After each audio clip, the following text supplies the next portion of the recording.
Hey guys, if you hear any extra noise, it's because my baby's playing next door. But I wanted to show you this super cool craft that I got. It is so fun to do. It is called Studio Chalkart, and I just made one right now. So let me flip the camera and show you guys. So this is what it looks like. I just did this one really quick, but I had a different saying on here. It said hello. It's a different stencil that you could get from Showcase, but I washed it off and I took out this stencil that I just bought, which says Dream Big. I don't know if you guys can see that.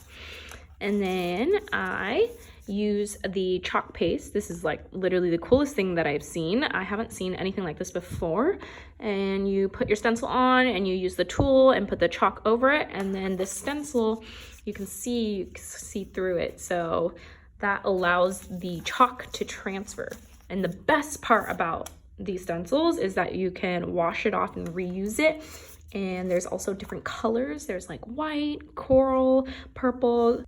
So if you guys are looking for a super fun craft to do at home, whether it's with your kids or if you just want a piece of easy artwork to put up on your walls that makes a huge difference in terms of decoration, I highly recommend picking up the Studio Chalkart and all the tools that you can get with it. It is so fun to do, and I promise you, you're not gonna regret it.